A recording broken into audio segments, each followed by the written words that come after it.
Hello बच्चों, कैसे हैं आप लोग। उम्मीद है सब लोग बढ़िया होंगे। मैं हर्ष त्यागी बाहुबली फिजिक्स वाला प्लेटफॉर्म पर आप लोग का स्वागत करता हूं। आज हम स्टार्ट करने वाले हैं बेटा सरफेस केमिस्ट्री यानी पृष्ठ रसायन। देखो, अगर किस्मत अच्छी रही तो यहां से एक क्वेश्चन आईआईटी एडवांस में आता ही आता है और क्वेश्चन बहुत टफ नहीं होता। तो मैं आप लोगों से ये जरूर कहूंगा कि जब भी आप लोग इस चैप्टर का कोई भी क्वेश्चन आप देखो तो उसको समय दो। अगर समझने में कहीं दिक्कत हो रही है तो एक बार से रीड करो, क्योंकि ये यहां से जो एक क्वेश्चन आप लोगों के लिए बनेगा, ठीक है, मैं टाइप आपको बताऊंगा, पीवाईक्यू कराऊंगा, उसके साथ साथ आपको अंदाजा लग जाए किस टाइप के क्वेश्चन आ सकते हैं। पर मैं आपको ये बात जरूर बताना चाहूंगा दोस्तों कि यहां से इंपॉर्टेंट है एक क्वेश्चन के आने का, और वो अगर आपको 3 से 4 नंबर दे रहा है तो बहुत वैल्यूएबल रहेगा। देखिए, सबसे पहले अगर मैं बात करूं बेटा क्वेश्चन के बारे में, तो मैं कहूंगा भाई, मैथिल ब्लू को उसके जलीय विलयन से 25 डिग्री सेल्सियस पर सक्रियता चारकोल पर अधूषित किया जाता है। ठीक है, इस प्रक्रम के लिए सही कथन क्या है। देखिए बेटा, सबसे पहले अगर मैं बात करूं बेटा, ये जो कथन है ना हमारे पास कि मैथिल ब्लू को उसके जलीय विलयन में 25 डिग्री सेल्सियस के सक्रिय चारकोल पर अधिशोषित किया जाता है। तो दोस्तों, ये हमारे पास रहेगा भौतिक अधिशोषण। क्या है बेटा, ये भौतिक अधिशोषण है। अब जो भौतिक अधिशोषण होता है, भौतिक अधिशोषण होता है उत्क्रमणीय। ठीक है, क्या होता है, उत्क्रमणीय। भाई, कोई पृष्ठ है, उस पर गैस चिपक जाती है। जैसे आप लोगों ने देखा हो, गर्मियों का टाइम चल रहा है, आप चिल्ड वाटर लेते हो, ठीक है, और चिल्ड वाटर में कभी कभी आपने देखा होगा, जैसे फ्रीजर से पानी निकाला, ग्लास के अंदर डाल दिया, और अचानक जो वातावरण में गैस होती है या जल वाष्प होती है वो तुरंत इस पर चिपकने लग जाती है। और हमें कई बार ये लग रहा होता है कि भाई कहीं जो कांच का गिलास है या स्टील का गिलास है उसके अंदर कहीं छेद तो नहीं हो गए, पानी अंदर का निकल के बाहर तो नहीं चला गया। अब क्या होता है कि जो ठंडा पानी होता है, जो चिल्ड वाटर होता है, वो ग्लास की सतह को ठंडा कर देता है बेटा। ठंडा सतह हो गया ये, जिससे जो बाहर की नमी होती है वो उस पर जम जाती है, और इस प्रक्रम को हम क्या कहते हैं, भौतिक अधिशोषण कहते हैं। ठीक, लेकिन थोड़ी देर बाद, क्योंकि गर्मी बढ़ती है, थोड़ी देर बाद ये जमते भी हैं और फिर बेटा निकल भी जाते हैं। इसका मतलब है कि ये रिवर्सिबल है। रिवर्सिबल मतलब उत्क्रमणीय है, अनुत्क्रमणीय नहीं। तो भाई इसका आंसर डी तो नहीं हो सकता। तापमान में वृद्धि के साथ अधिशोषण बढ़ता है, नहीं। तापमान में वृद्धि के साथ साथ जितना तापमान बढ़ेगा यहां से अणु बाहर निकलते जाएंगे, तो बेटा अधिशोषण तो घटेगा। तो सी भी इसका आंसर नहीं हो सकता। अधिशोषण एंथैल्पी में कमी के साथ होता है। यह बात क्लियर है कि जब कोई भी गैस का अणु किसी ठोस की सतह पर चिपकता है तो भाई इस प्रक्रम के लिए डेल्टा जी का मान तो नेगेटिव ही होगा, क्योंकि जब कोई प्रक्रम होता है तो डेल्टा जी का नेगेटिव है। अब आप सोच के चलिएगा, जब गैस खुले वातावरण में घूम रही है, गैस के पार्टिकल, तो वहां पर उसकी जो बिखरावपन है, एंट्रोपी है, वो ज्यादा होती है।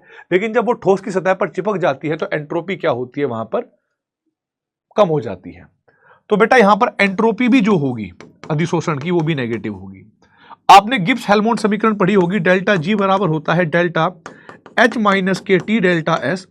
ये मान आपके पास नेगेटिव है, बराबर डेल्टा जी माइनस, और यहां पर आपने नेगेटिव रखा। अब ये नेगेटिव नेगेटिव क्या हो गया बेटा, पॉजिटिव हो गया। नेगेटिव नेगेटिव क्या हो गया, पॉजिटिव हो गया। तो आप लोगों ने क्या रखा बेटा, इधर तो मान नेगेटिव ही है, इधर डेल्टा एच है, अब ये प्लस के टी पॉजिटिव ऐसे मान लिया आपने।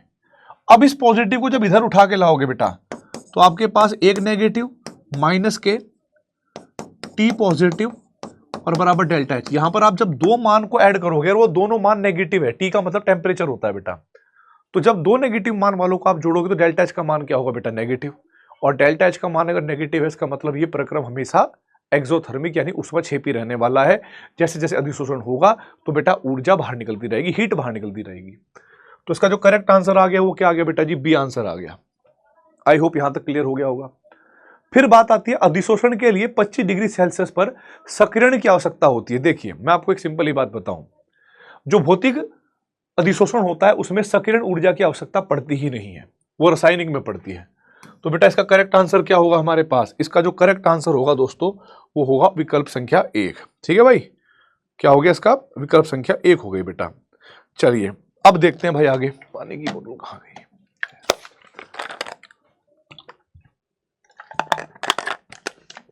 अगले क्वेश्चन की तरफ, ठोस की सतह पर, ध्यान से देखिएगा ये सारे क्वेश्चन PYQ है बेटा IIT एडवांस के।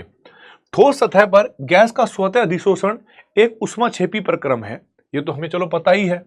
स्वतः का मतलब हो गया डेल्टा G बराबर नेगेटिव, उष्माक्षेपी का मतलब हो गया बेटा नेगेटिव, और अभी मैंने पीछे जो एग्जांपल दिया उससे ये भी पता लगा कि डेल्टा S का मान भी नेगेटिव होता है, चाहे प्रूफ करोगे तब भी यही आएगा। तो निकाय के लिए एंथैल्पी बढ़ती है? नहीं, बढ़ती तो नहीं है भाई। गैस के लिए एंट्रोपी बढ़ती है? नहीं, एंट्रोपी भी नहीं बढ़ती भाई। गैस के लिए एंट्रोपी घटती? बिल्कुल घटती है, तो आप सी को टिक करोगे। गैस के लिए डेल्टा G बढ़ती है थोड़ा ही घटती है, जितनी घटेगी जितनी नेगेटिव होगी बेटा उतना अधिशोषण ज्यादा होगा। तो करेक्ट आंसर क्या होगा बेटा? यहां पर विकल्प सी होगा, इसी को हमें टिक करना है और आगे बढ़ जाना है। अगले क्वेश्चन की तरफ बढ़ते हैं बेटा।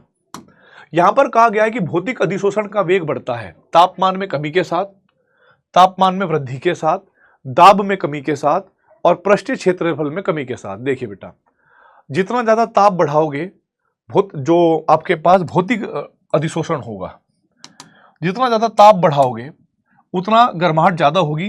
तो यहां पर जो पार्टिकल होंगे वो क्या होंगे बेटा? दूर चले जाते रहेंगे। आप भी खुद के लिए फील करके देखो कि मान लो अगर आप किसी बेंच पे बैठे हो और वो गर्म है तो आपका बैठने का मन थोड़ा ही करेगा, ठीक है। और जितना ज्यादा तापमान होगा बेटा आकर्षण इनके बीच का कम होता चला जाता है। तो तापमान कमी के साथ तो ठीक है, जितना तापमान आप इसका कम रखोगे अधिशोषण ज्यादा होगा, ये तो करेक्ट है। तापमान में वृद्धि के साथ तो बिल्कुल नहीं। दाब में कमी, अब आप समझते होंगे बेटा कि दाब जितना ज्यादा हम बढ़ाएंगे, दाब का मतलब है गैस के कणों का बढ़ाना। फॉर एग्जाम्पल मैंने आपको ये समझाया कि भाई एक कंटेनर है, ठीक है। मैंने क्या समझाया बेटा? एक कंटेनर है और इस कंटेनर में यहां पर ठोस रखा है, ये ठोस सतह है जिस पर अधिशोषण करेंगे, और यहां पर गैस के क्या होंगे बेटा? कण होंगे कुछ। अब जब यहां पर गैस के कम कण है, ध्यान रखना भाई, आप लोगों ने पढ़ा होगा PV इक्वल्स टू nRT, या PV बराबर कणों की संख्या अवगाद्रो नियतांक, क्योंकि मोल को आप लिख सकते हो RT। तो जब हमारे पास कण कम है तो वह इंटरेक्शन भी कम करेगा इस सतह के साथ, जो हमारे पास ठंडा सरफेस है, जो हमारे पास ठंडा पृष्ठ है जिस पर हम अधिशोषण करना चाहते हैं ठोस का। लेकिन अगर मैंने इसके अंदर गैस ज्यादा डाल दिया, इसको दबा दिया, तो बेटा यहां पर क्या होगा? ज्यादा पार्टिकल हो जाएंगे। ज्यादा पार्टिकल हो रहे हैं तो बेटा दाब बढ़ रहा है, और दाब बढ़ रहा है तो बेटा यहां पर चिपकने की जो टेंडेंसी होगी, इस पर अधिशोषण होने की जो टेंडेंसी होगी, क्षमता होगी, वो भी ज्यादा बढ़ेगी। और आप लोगों ने पढ़ा भी होगा बेटा फ्रेंड-इलीच का आइसोथर्म, एडजॉर्प्शन आइसोथर्म। तो दाब में बढ़े तो एडजॉर्प्शन बढ़ेगा, यानी अधिशोषण बढ़ेगा। दाब में कमी करोगे तो नहीं बढ़ता बेटा। पृष्ठीय क्षेत्रफल जितना ज्यादा होगा, आपने पढ़ा होगा किसी भी ठोस में पृष्ठीय क्षेत्रफल जितना ज्यादा होता है, बाहर का पृष्ठ उतना ज्यादा होता है और उतनी ज्यादा कैविटी रहती है, मतलब खालीपन रहता है। और गैस के परमाणु ज्यादा से ज्यादा जो है पृष्ठीय क्षेत्रफल के परमाणु से टकराते रहते हैं, अणुओं से टकराते रहते हैं और चिपकते रहते हैं। लेकिन पृष्ठ बढ़ेगा तो आपका अधिशोषण बढ़ेगा। यहां पर क्या कर रहा है? पृष्ठीय क्षेत्रफल में कमी के साथ कम होगा तो बेटा अधिशोषण कम होगा, बढ़ेगा नहीं। तो यह भी आंसर इसका इनकरेक्ट होगा, तो आपको डी को भी टिक नहीं करना है। नेक्स्ट क्वेश्चन देखिएगा बेटा, अधिशोषण प्रक्रम में संबंधित सही विकल्प क्या है, यह आपको बताना है। रासायनिक अधिशोषण के परिणाम स्वरूप एक एकाकुणुक परत बनती है। यह तो आप जानते होंगे कि जो रासायनिक अधिशोषण होता है उसमें एक ही परत बनती है, क्योंकि मान लो ये हमारे पास एक पृष्ठ है, अधिशोषक है, और ये जो गैस है ये अधिशोष्य है, इस पर आकर चिपकेगी। तो अगर ये A है और ये B है, इनके बीच में एक रासायनिक अभिक्रिया तो बेटा होगी ही। अगर हम रासायनिक अधिशोषण करते हैं तो एक रासायनिक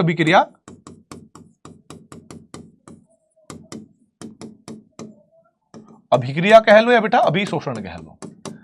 तो जब यहां पर मान लो B के सारे कण इस पर आकर चिपक गए, A पर, इस पर आकर चिपक गए, यानी B के अणु A के कॉन्टैक्ट में आए, उन्होंने एक प्रोडक्ट बना लिया। अब A के कितने भी अणु आते रहे, उनको B का पृष्ठ तो नहीं मिलेगा ना ऊपर, और जब B का पृष्ठ नहीं मिलेगा तो बेटा अभिक्रिया होगी नहीं, तो बस एक ही परत बनती है, फिर दो परत नहीं बनती। तो हम कहेंगे रासायनिक अधिशोषण में के परिणाम स्वरूप एकाकुणित परत बनती है, ये करेक्ट आंसर है भाई। भौतिक अधिशोषण के दौरान एंथैल्पी परिवर्तन 100 से 140 किलो जूल की सीमा में होता है। नहीं बेटा, भौतिक अधिशोषण के दौरान आपने एनसीईआरटी में पढ़ा होगा सिर्फ 40 किलो जूल के आसपास ही होता है। 140 और 100 तो बहुत बड़ी बात होगी, ये तो बेटा केमिकल एडजॉर्प्शन में होता है, तो ये नहीं होगा इसका आंसर। ठीक है जी। और देखें, रासायनिक अधिशोषण एक उष्माशोषी प्रक्रम है। कोई भी अधिशोषण हो, चाहे वो रासायनिक हो और चाहे बेटा आपके पास वो भौतिक हो, अधिशोषण जो होगा वो उष्माक्षेपी होता है सदैव। ये कह रहा है उष्माशोषी, तो ये भी नहीं होगा बेटा। तापमान में कमी भौतिक अधिशोषण प्रक्रम को अनुकूल करती है, बिल्कुल करती है। जितना ज्यादा तापमान कम होगा भौतिक अधिशोषण उतना ज्यादा होता है, ऐसे ही मैंने भी आपको पीछे भी बताया था पिछले वाले क्वेश्चन के अंदर। डन बेटा जी। बढ़ते हैं अगले क्वेश्चन की तरफ।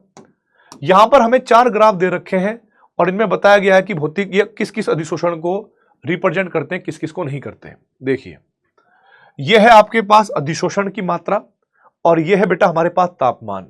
जब मैं इधर से इधर जा रहा हूं तो तापमान बढ़ रहा है, तो आप समझिएगा अधिशोषण की मात्रा घट रही है।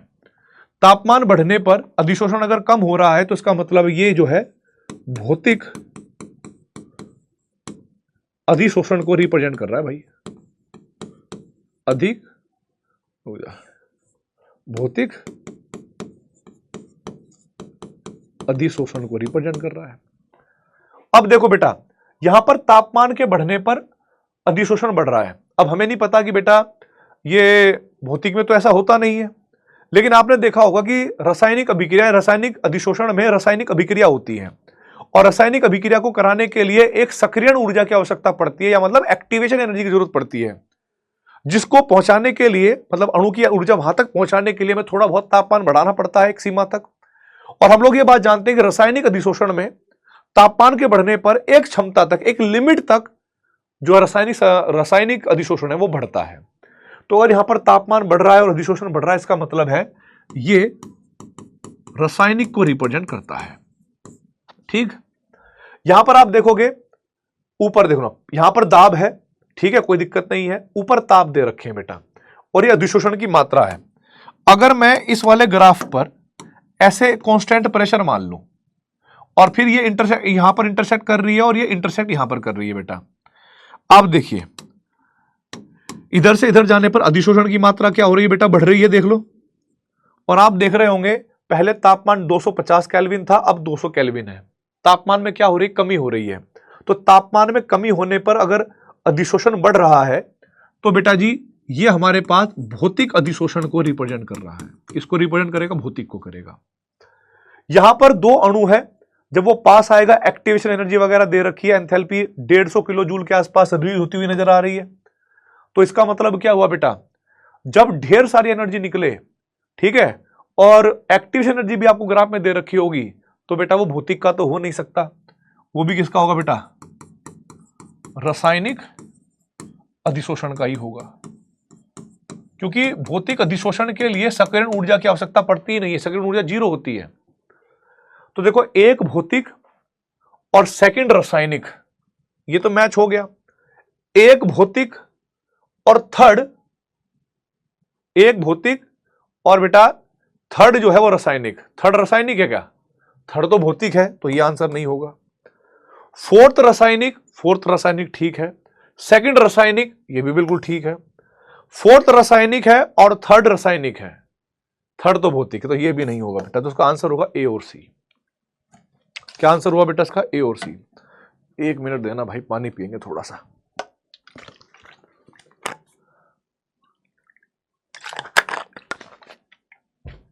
ठीक है, देखिए बेटा आगे।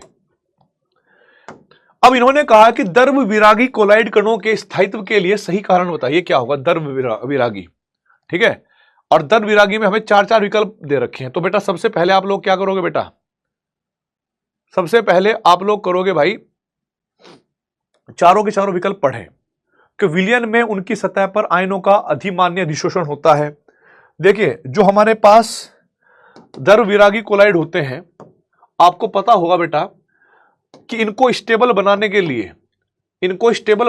लिए अगर कोलाइड कण है, कोई भी कोलाइड कण है, मान लो ऐसे 2 कोलाइड कण है, अगर इन पर कोई आवेश नहीं होगा तो ये आपस में जुड़ जाएंगे, और जुड़ने के बाद जब इनका आकार 10,000 एंगस्ट्रॉम या 1000 पिकोमीटर से ज्यादा हो जाएगा, ठीक है, तो ये जुड़कर नीचे सेटल डाउन हो जाएंगे।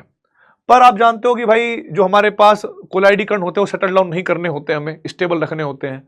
तो हम कोई एक विशेष विद्युत अपघट्य डालते हैं जो इसके ऊपर एक आयन जो है वो अधिशोषित हो जाते हैं। जैसे कोई भी आयन, मान लो मैंने कहा के पॉजिटिव अगर अधिशोषित हो गया तो सब पर ही के पॉजिटिव होगा जितने भी कोलाइडी कण होंगे।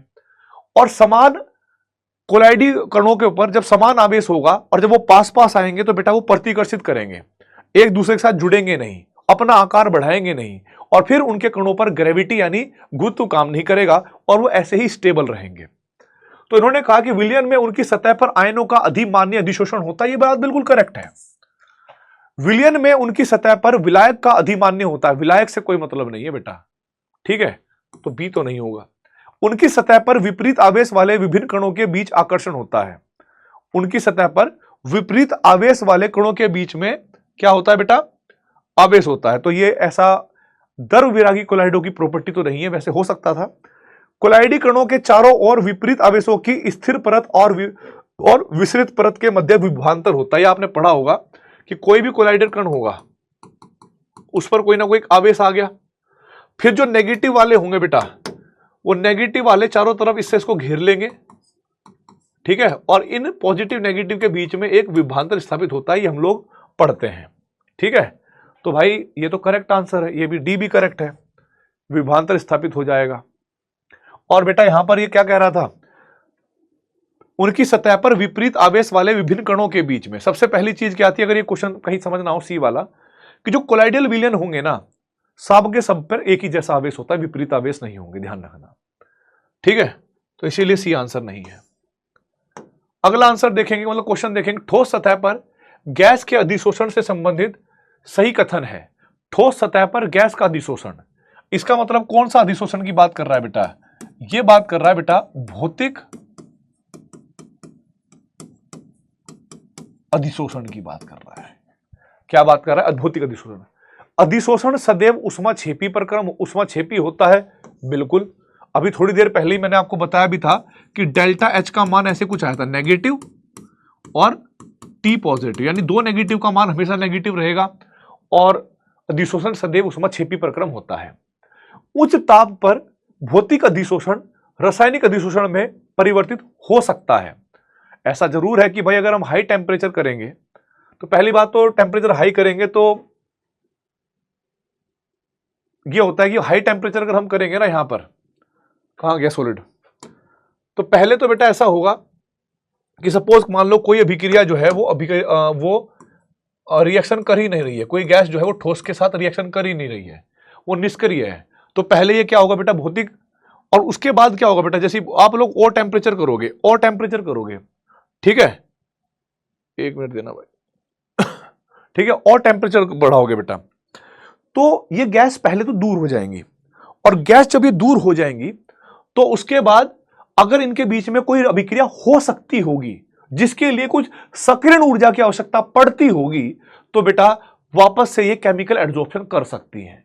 लेकिन कंडीशन यही है जब वो गैस इस पृष्ठ के साथ कोई रासायनिक अभिक्रिया करती होगी तभी, ठीक है। तो ध्यान रखना भाई, उच्च तापमान पर भौतिक अधिशोषण रासायनिक अधिशोषण में परिवर्तन हो सकता है, इसलिए इन्होंने हो सकता है लिखा है, इन्होंने ये नहीं हमेशा होता है। तो हो सकता है का मतलब पॉसिबिलिटी है, तो करेक्ट आंसर क्या हो जाएगा बेटा? बी। तापमान बढ़ने पर भौतिक अधिशोषण बढ़ता है, लेकिन तापमान बढ़ने पर रासायनिक, ये गलत हो गया, तापमान बढ़ने पर भौतिक अधिशोषण घटता है, तो ये तो नहीं हो सकता। रासायनिक अधिशोषण भौतिक अधिशोषण से अधिक उष्माक्षेपी होता है, हालांकि सेकंड ऊर्जा उच्च होती है। ये बिल्कुल ठीक है बेटा। रीजन इसके पीछे ये है कि रासायनिक भौतिक अधिशोषण में रासायनिक अभिक्रिया होती है, बॉन्ड बनते हैं प्रॉपर, वो भी रासायनिक बंध। और भौतिक रसायन में क्या, भौतिक अधिशोषण में क्या होता है? सिर्फ छोटे मोटे इंटरमोलिकुलर फोर्स। तो जब हमारे पास कोई बॉन्ड बनता है ना तो ज्यादा स्टेबिलिटी आती है, ज्यादा ऊर्जा बाहर निकलती है, इसीलिए निकलने वाली एंथैल्पी बेटा ज्यादा होगी। और अगर सक्रियण ऊर्जा की बात करें तो भौतिक अधिशोषण में तो देनी नहीं पड़ती और रासायनिक में देनी पड़ती है, तो बेटा रासायनिक में जो है सक्रियण ऊर्जा थोड़ी ज्यादा होती है। तो आंसर हो गया ए, बी और डी। चलिए अगले क्वेश्चन की तरफ बढ़ते हैं बेटा।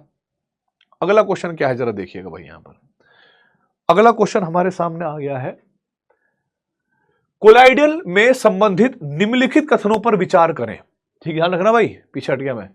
कोलाइड में संबंधित निम्नलिखित कथनों पर विचार करें। द्रव विरागी कोलाइड का निर्माण प्रक्षिप्त प्रवस्था और प्रेक्षण माध्यम के सरल मिश्रण से नहीं होता। यह बात तो क्लियर है कि अगर आपको द्रव विरागी कोलाइड बनाना है तो आपको सरलता से घोला ऐसे बन गया ये नहीं होता भाई। आपको पहले एक निश्चित विलायक लेना पड़ेगा, यानी प्रक्षेपित माध्यम लेना पड़ेगा, उसमें स्पेशल करके जो है एक थोड़ी सी मात्रा में विलय कह लो या उसको बेटा डिस्पर्जन फेज, ठीक है, इंग्लिश में थोड़ा बात करूंगा मैं, उसको लेना पड़ेगा। फिर उसके अंदर स्टेबलाइजर मिलाए जाते हैं, स्थायी कारक, मतलब जो उनके कणों को आवेश प्रदान करें, तब जाके वो बनता है, ऐसे नहीं बनता। तो इसका मतलब है कि भाई ये कथन बिल्कुल सत्य है कि द्रव्यविरागी कोलाइड का निर्माण प्रक्षिप्त प्रावस्था और परिक्षेपण माध्यम के सरल मिश्रण से नहीं बनता है। सही बात है। पायस के लिए परिक्षिप्त प्रावस्था और परीक्षण माध्यम दोनों ही द्रव है। नहीं बेटा, एक पृष्ठ सक्रिय सरफेक्टेंट को किसी भी विलायक में किसी भी ताप पर मिसल बनते हैं। नहीं बेटा, ऐसा नहीं होता। अगर आपको मान लो मिसल बनाने हैं तो वो किसी भी सांद्रता पर नहीं बनते, किसी भी ताप पर नहीं बनते। उसके लिए एक होता है क्रिटिकल मिसल टेम्परेचर, ठीक है, क्रिटिकल मिसल टेम्परेचर CMT, और एक होती है सांद्रता भी फिक्स होती है जिसको हम CMC कहते हैं बेटा, या उसको क्राफ्ट टेम्परेचर भी कहते होंगे। अगर आपको याद होगा कि क्राफ्ट टेम्परेचर पर ही मिसल बनना चालू होता है, उससे ऊपर नहीं। परिक्षिप्त प्रावस्था और परिक्षेपण माध्यम, ठीक है, परिक्षिप्त प्रावस्था, और ये सही है बेटा, ये वाला सही था भाई। पायस के लिए दोनों द्रव होते हैं बेटा, इमल्शन, पायस मतलब इमल्शन, ये ठीक है, और ये गलत है, ये गलत से हो गया मेरा। अरे रुको, पायस मतलब थोड़ा अंग्रेजी की बात है बस। पायस मतलब इमल्शन, इमल्शन जो होते हैं, जैसे आपने देखा होगा दूध होगा तो दूध के अंदर फैट और द्रव पानी होता है, तो पायस यानी इमल्शन जो है वो द्रव द्रव के ही दोनों होते हैं। अब देखो बेटा, यहां पर परिक्षिप्त प्रावस्था और परिक्षेपण माध्यम का अपवर्तनांक रिफ्रैक्टिव इंडेक्स समान ताप पर समान होने पर कोलाइडल विलयन से टिंडल प्रभाव दिखाता है। सही कथनों में समूह का विकल्प कीजिए बेटा। तो ये भी गलत है भाई। तो हमारे पास जो करेक्ट आंसर होगा, हमें दो दो के जोड़े में दिया गया था, पहले दोनों करेक्ट थे, फर्स्ट और सेकंड, और ये कहां दे रखा है बेटा, विकल्प ए में। तो विकल्प ए को आप टिक कर दोगे, आगे बढ़ जाओगे, बाकी और के साथ आपका जोड़ा भी नहीं मिलेगा, ठीक है। तो पायस मतलब इमल्शन, इमल्शन जो होते हैं वो हमारे पास द्रव द्रव कोलाइड होते हैं। अब देखिए बेटा, Na2SO4, CaCl2, Al2SO4 और अमोनियम क्लोराइड में से Sb2H3 सोल के लिए सर्वाधिक प्रभावी स्कंदन कारक कौन होगा, यानी किसकी कोएगुलेशन ज्यादा होगी, कौन स्कंदन ज्यादा करेगा। तो आपने हार्डी-सूल्जे का रूल पढ़ा होगा, वो कहता है कि अगर हमारे पास ये, वैसे तो ये ऋणात्मक सोल होता है, ऋणात्मक कोलाइडल विलयन होता है, और इसको कोएगुलेट करने के लिए या स्कंदित करने के लिए हमें क्या चाहिए होता है बेटा, धनात्मक आवेश चाहिए होता है। तो वो कहता है कि भाई जिस विद्युत अपघट्य के पास सबसे ज्यादा धनात्मक आवेश होगा, यानी अपोजिट आवेश सबसे ज्यादा होगा, वो सबसे ज्यादा स्कंदन करेगा। यहां पर अगर आप देखोगे तो इसके पास जो आयन है वो 2 Na+ है, और यहां पर Ca2+ है, यहां पर 2 एल्यूमिनियम +3 है, इसका 1 मोल 6 को करेगा, मतलब 6 पॉजिटिव चार्ज रखेगा, और यहां पर 1 पॉजिटिव चार्ज है। अब आप समझ लो सबसे ज्यादा धनात्मक चार्ज कहां पर है। आप कहोगे सर सबसे ज्यादा धनात्मक चार्ज तो C पर है, और ये नेगेटिव सोल है, तो नेगेटिव सोल को न्यूट्रलाइज करने के लिए, नेगेटिव सोल को न्यूट्रलाइज करने के लिए हम लोग सबसे ज्यादा धनात्मक चार्ज देखेंगे, और धनात्मक चार्ज हमें मिला है C में, तो हम C को टिक कर देंगे, आगे बढ़ जाएंगे। बढ़ते हैं बेटा आगे की तरफ, ठीक है, आगे बढ़ते हैं अगले क्वेश्चन की तरफ। अब भाई अगला क्वेश्चन पढ़िए थोड़ा। द्रव स्नेही सोल, द्रव स्नेही है, द्रव विरोधी नहीं है, द्रव स्नेही सोल क्या है। अनुत्क्रमणीय सोल होते हैं, नहीं उत्क्रमणीय, बार बार बनते हैं, सेटल होते हैं, फिर हिलाओ फिर दोबारा बन जाते हैं। तो अनुत्क्रमणीय नहीं बेटा, ये उत्क्रमणीय होते हैं, तो इसको हटा दो। अकार्बनिक यौगिक से निर्मित होते हैं। अकार्बनिक का मतलब होता है इनऑर्गेनिक, नहीं, ये कार्बनिक यौगिकों से बन जाते थे। जैसे आप लोगों ने देखा होगा कि प्रोटीन का सोल हो गया, या जो हमारे पास जितने भी स्टार्च वगैरह है, जितने भी हमारे पास बायोमोलिक्यूल से बड़े बड़े मॉलिक्यूल, उनका अगर आप कोलाइडल विलयन बनाओगे तो वो द्रव नहीं बनेंगे। प्रोटीन शेक अगर आप पीते होंगे तो प्रोटीन, अगर आपका नेचुरली प्रोटीन आ ही रहा है, तो प्रोटीन को अगर आप पानी में घोलते हो तो बहुत टाइम के बाद रखोगे तो वो सेटल डाउन भी हो जाएगा, दोबारा हिलाओगे फिर से वो शेक में कन्वर्ट हो जाएगा, ठीक है। अब विद्युत अपघटन मिलाकर स्कंदित करते हैं। विद्युत अपघट्य मिलाकर तो बेटा लायोफोबिक को किया जाता है। लायोफोबिक मतलब जो द्रव विरागी होते हैं, तो ये भी नहीं होगा भाई। स्वतः स्थायीकरण, स्वतः ही होते हैं, क्योंकि इन पर कोई आवेश तो होता नहीं, अपने आप स्थायी हो जाते हैं, फिर दोबारा हिलाओ थोड़ा ठीक चल जाते हैं। तो करेक्ट आंसर क्या होगा बेटा, डी। आप इन क्वेश्चनों के माध्यम से देख सकते हो कि पुराने सालों में किस किस प्रकार के जो है आईआईटी एडवांस के अंदर इस चैप्टर के क्वेश्चन आए हैं। यानी वो आपको फ्री के नंबर देना चाहता है। फ्री मतलब मेहनत तो करवाएगा थोड़ी बहुत, लेकिन चलो कोई बात नहीं। कोलाइड में से संबंधित सही कथन है।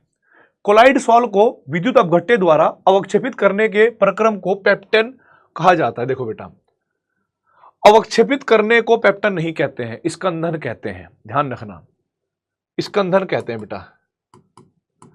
पेप्टन का मतलब होता है जब हमारे पास ताजा बना कोई प्रेसिपिटेट हो या अवक्षेप हो, उसको किसी उचित विलायक में घोलकर उसमें स्टेबलाइजर डालकर अगर कोलाइडल विलयन बनाया जाए तो उसको बोलते हैं पेप्टाइजेशन या पेप्टन। ठीक है, तो ये तो बेटा आंसर इनकरेक्ट है।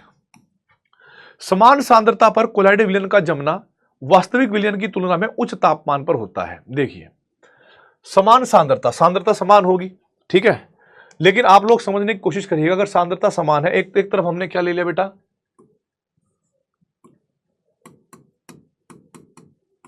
कोलाइड विलयन, और एक तरफ हमने ले लिया नॉर्मल विलयन।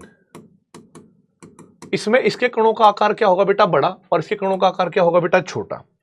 और क्योंकि इसका अणुभार भी बड़ा होता है विलयन में, अगर कोलाइड में अंतर करा जाए, तो इन्होंने कहा कि समान सांद्रता पर कोलाइड विलयन का जमना।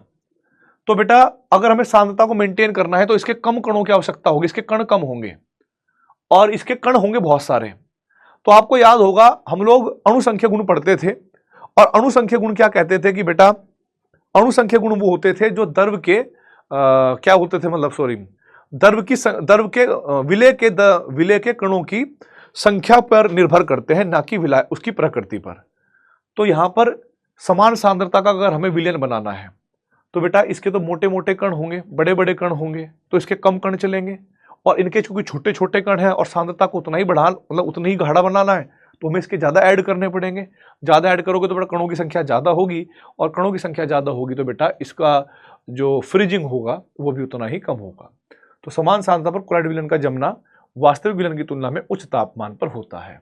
ठीक है, क्योंकि यहां पर डिप्रेशन ज्यादा जाएगा। डिप्रेशन इन फ्रीजिंग पॉइंट आप लोगों ने पढ़ा होगा ना, डेल्टा TF बराबर KF इंटू में मोलैलिटी। तो इसकी मोललता ज्यादा होगी, ये समान, तो ठीक है, वो सब चीज है, ये करेक्ट है। फिर पृष्ठ सक्रिय क्रांतिक मिसल सांद्रता से ऊपर मिसल बनते हैं। CMC तापमान पर निर्भर करता है। बिल्कुल करेक्ट है भाई, तापमान पर निर्भर करेगा। मिसल वृहद आणविक कोलाइड होता है, नहीं, मिसल अलग चीज है। मिलल को बोलते हैं बेटा जी एसोसिएटेड कोलाइड। अगर इंग्लिश की बात करूं इसको बोलते हैं हम लोग एसोसिएटेड कोलाइड सॉल्यूशन, और वृहद होते हैं बेटा मैक्रोमोलिकुलर, जो हमारे पास बड़े अणुओं से बनाए जाते हैं। दोनों ही अलग है, एक जैसे नहीं है, तो ये भी नहीं होगा। तो करेक्ट आंसर होगा हमारे पास बेटा B और C। देखो बेटा यहां पर लिखा गया कि पृष्ठीय गुणों के बारे में सही कथन है।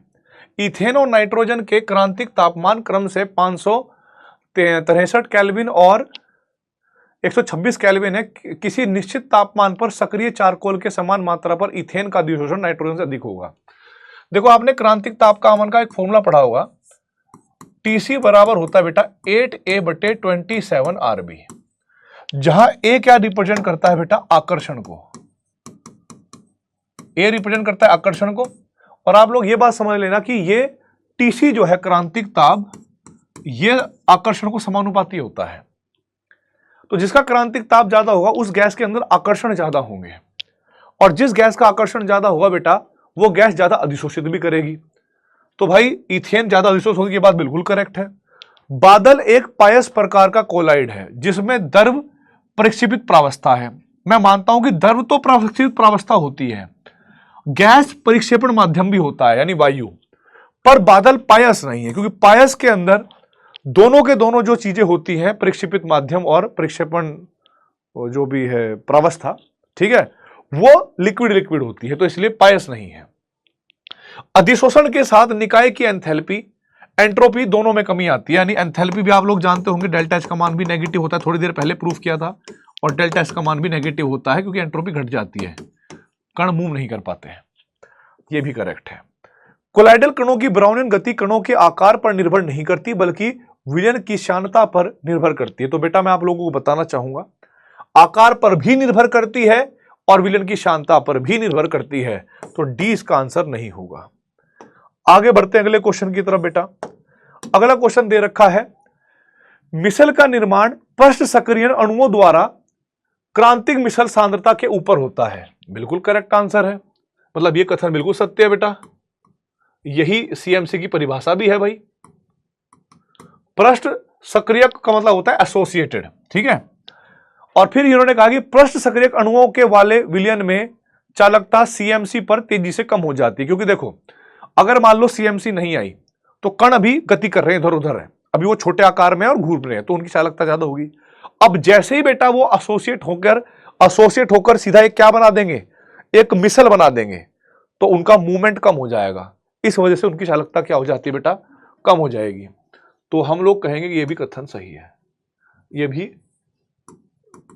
सही है, यह भी सही है और व्याख्या भी सही है। तो कथन एक कथन दो का सही कथन है और कथन एक से एक की सही व्याख्या है। बिल्कुल सही आंसर है भाई, ठीक है। आगे बढ़ते हैं। अगला क्वेश्चन क्या है हमारे पास, यह कह रहा है कि जब तापमान बढ़ाया जाता है तो जल का पृष्ठ तनाव, ये सबको पता है, घटता है बेटा। बेसिक क्वेश्चन है। अगला क्वेश्चन देखिएगा भाई, जब O2 को धातु की सतह पर अधिशोषित किया जाता है तो इलेक्ट्रॉन का स्थानांतरण धातु से O2 में होता है। स्थानांतरण धातु से O2 में होता है। इस अधिशोषण के बारे में सही कथन क्या है? देखो बेटा, सबसे पहली बात तो मैं आपको बता दूं, मान लो ये हमारे पास ठोस है, इस ठोस के अंदर ये हमारे पास धातु है, मान लो ऑक्सीजन गैस इस पर जाकर एब्जॉर्ब करी, और आप लोग जानते होंगे जब आप O2 का मॉलिक्यूलर ऑर्बिटल डायग्राम बनाओगे, एमओ डायग्राम बनाओगे बेटा, ये क्वेश्चन बड़ा अच्छा लेवल का क्वेश्चन था भाई। तो उसका स्ट्रक्चर बनेगा बेटा bonding anti bonding, bonding anti bonding, ऐसे करके और ऐसे करके। यहां पर हम क्या लिखते थे बेटा, 1s sigma anti bonding, 2s sigma anti bonding, 2px पाई, नहीं यहां पर 2pz सिग्मा होता था, 2pz सिग्मा, 2px पाई, 2py पाई, फिर यहां पर क्या होगा बेटा 2px पाई एंटी बॉन्डिंग, 2py पाई एंटी बॉन्डिंग और 2pz सिग्मा एंटी बॉन्डिंग। देखो बेटा, अब सबसे पहले जब ऑक्सीजन इसके अंदर जाएगा धातु के पास, तो धातु क्या काम करेगी, धातु काम करती है इलेक्ट्रॉन देने का। क्योंकि आप लोग ये भी समझिएगा, जब मैं O2 की बात करूंगा तो O2 में होते हैं 16 इलेक्ट्रॉन, तो 1 2 3 4 5 6 7 8 9 10 11 12 13 14 15 और 16, ठीक है। तो O2 का भौतिक अधिशोषण होता है, ये पूछा गया है बेटा। एक तो क्या पूछा गया है, O2 का भौतिक अधिशोषण जो है वो होता है। बिल्कुल गलत बात है, क्योंकि जब O2 इसके पास जाएगी, O2 के पास अनपेयर्ड इलेक्ट्रॉन है और धातु का काम होता है इलेक्ट्रॉन देना, तो जब इलेक्ट्रॉन निकलकर मान लो इसके अंदर चला गया तो इलेक्ट्रॉन का क्या हुआ, स्थानांतरण। और जब इलेक्ट्रॉनों का स्थानांतरण हो गया बेटा, तो फिर तो वो रासायनिक बंध के अंदर आ गया, आयनिक बॉन्ड बन गया ना बेटा। तो अब रासायनिक बंध बना है तो बेटा वो भौतिक अधिशोषण कैसे हो सकता है, खत्म। उष्मा निकलती है, अधिशोषण किसी भी प्रकार का हो, अगर इलेक्ट्रॉन यहां से यहां जाएगा, बॉन्ड बनेगा, तो बेटा ऊर्जा निकलेगी, उष्मा निकलती है। O2 के पाई 2p का अधिभोग बढ़ जाता है।